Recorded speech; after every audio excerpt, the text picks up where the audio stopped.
Muy buenas tardes para todos y para todas. Este es la primera videoexposición didáctica del curso. Estamos hablando del documento número 2, que ya lo tenéis también accesible entre los materiales didácticos y que se refieren a la manera en que vamos a ir exponiendo didácticamente la grafología de síntesis. Esta grafología de síntesis que os estoy proponiendo y que viene precisamente en un formato sintético a modo de subapartados donde se van exponiendo, donde os voy exponiendo algunas de las ideas centrales de mi forma de entender y de concebir y de aplicar la grafología.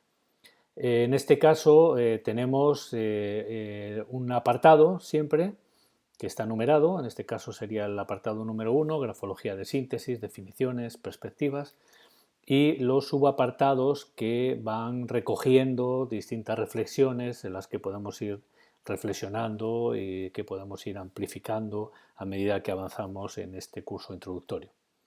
El apartado 1.1 dice: grafología de síntesis es una propuesta de atenerse a lo esencial del legado o saber grafológico repensado nuevamente por cada interesado en la disciplina. Con esto aludo a que, a mi modo de entender, cada uno debe repensar y redescubrir la grafología a partir, por supuesto, de los textos, digamos, las distintas fuentes de conocimiento o de saber grafológico, los maestros, en fin, las formaciones que hayamos hecho, que estemos haciendo o las que hagamos en un futuro, pero siempre todo ese saber debe ser asimilado, debe ser repensado, debe ser redescubierto por cada uno de nosotros para poder tener una comprensión viva de lo que es el grafismo que tenemos delante en un momento dado, una escritura, una firma, lo que sea. El punto 1.2 dice: la idea de síntesis que propongo alude precisamente a una forma de exponer la grafología a modo de exposición esencial, de forma que la grafología pueda ser transmitida no solo racionalmente, sino también dejando paso a la intuición y con ella al insight. Aquí hago, si acaso, una reivindicación del componente cognitivo intuitivo. Esto es así porque, bueno, de alguna manera siempre se ha reprochado o incluso acusado a la grafología de subjetividad, ¿no?, a la hora de hacer interpretaciones, valoraciones interpretativas. Pero esa subjetividad, que por otra parte es inevitable, bueno, digamos que en un campo como la grafología, significa también aspectos positivos, que como son que además de la observación, de la valoración, la ponderación que hagamos racionalmente de lo que estamos viendo, de los fenómenos gráficos que estamos observando en la escritura, ahí la propia experiencia, la propia comprensión que tengamos del fenómeno grafológico va a aportar también un insight, ¿no?, una visión, ¿no?, una apercepción intuitiva que es enormemente valiosa y que en muchos casos es definitiva. Síntesis también, dice el punto 3, es también la destilación experiencial de todo aquello que ha sido generado por la percepción, asimilación o integración del conjunto de las partes. Es decir, se trata de una gestalt o perspectiva gestáltica.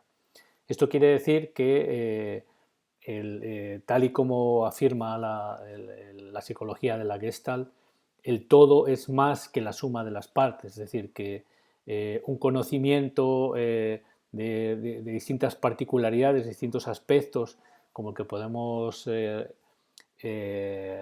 que podemos hacer acopio en nuestra formación grafológica, tiene que llevarnos a una comprensión holística o una comprensión global, gestáltica de la grafología. Y esto es una síntesis también, que es de alguna forma digamos, una reunión, una conclusión, ¿no? Digamos, una configuración de un saber que ha, digamos, ha integrado, ¿no?, en sí mismo un conjunto de conocimientos que en principio estaban, bueno, poco interconectados, ¿no? A esto aludía yo el otro día cuando os hablaba de mis primeros momentos, ¿no?, de formación grafológica hace muchos años, en los que me preguntaba en qué momento, ¿no?, podría tener una comprensión unificada, ¿no?, una perspectiva realmente realista, valga la redundancia, del grafismo desde una perspectiva grafológica. Bien, el punto 4 dice, en cierto modo, cada estudioso de la grafología, esto es, cada grafólogo, debería reinventar la grafología, alumbrarla en sí mismo de manera responsable y honesta, articularla y redefinirla como una manera de hacerla suya y propia.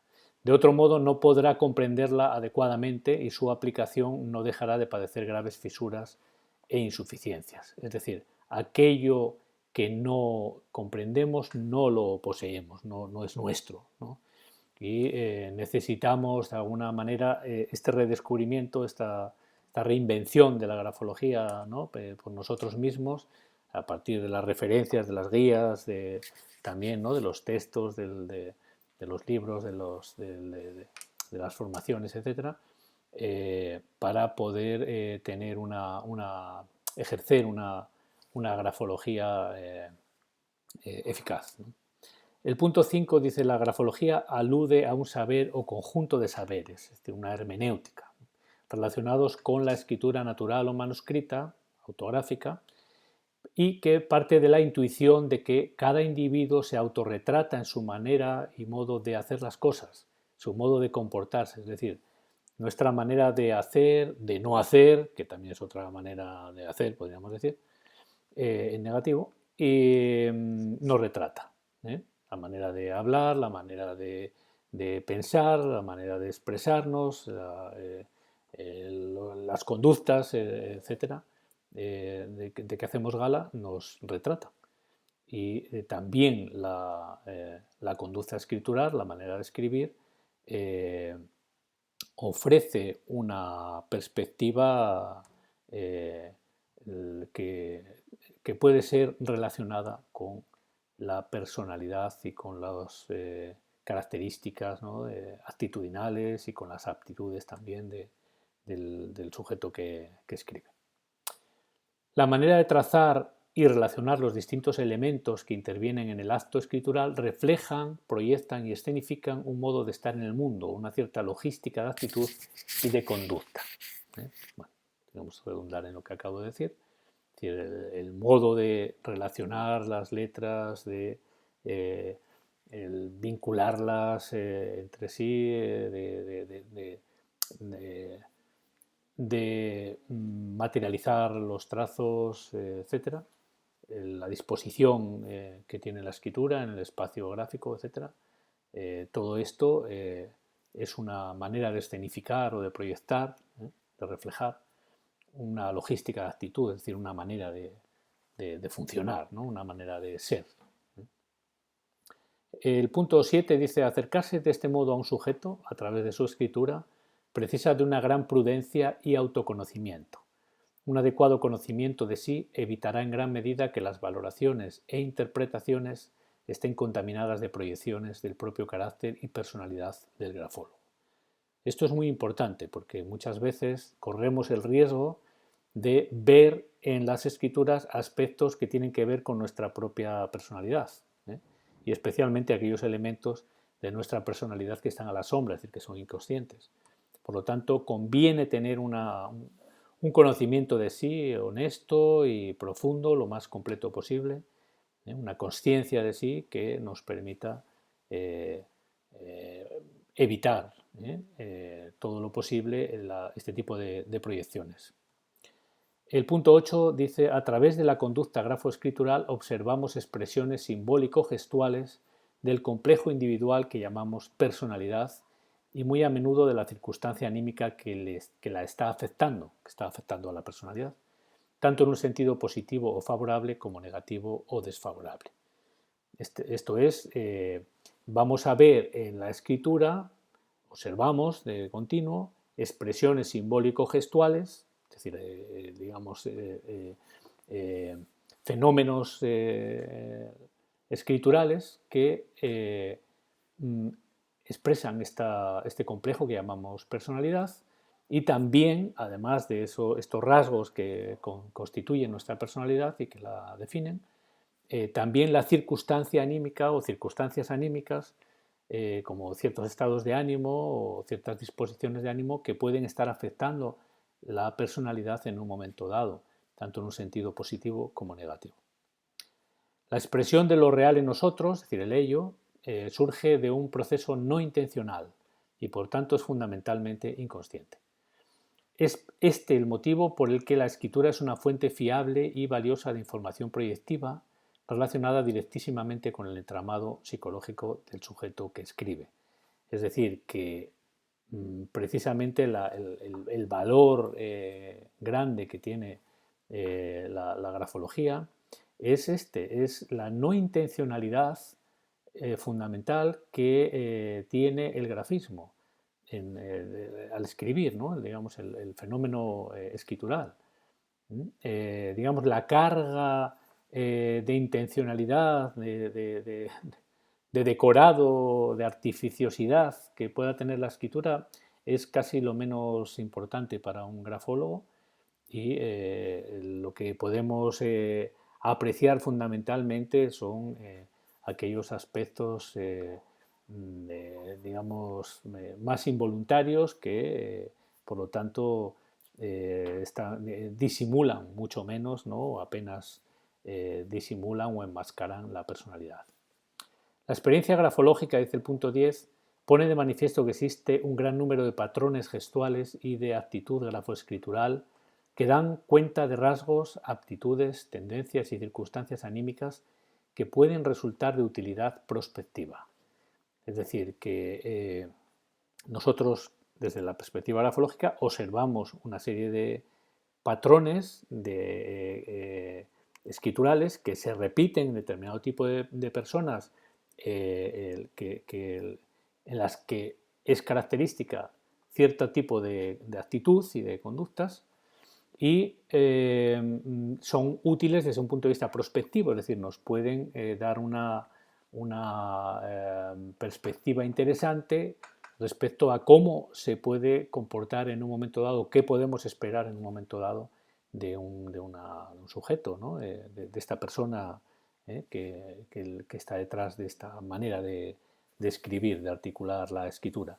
Esto lo vemos también, por ejemplo, en selección de personal o, en fin, en otro tipo de aspectos, ¿no? A los que podemos aplicar la grafología.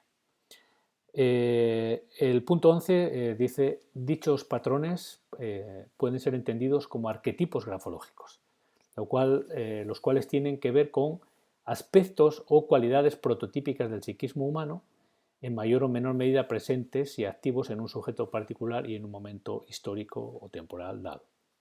Esto quiere decir que el hecho de que la escritura sea particularmente angulosa o particularmente redondeada o que esté muy inclinada a la derecha o a la izquierda, etcétera, ¿no?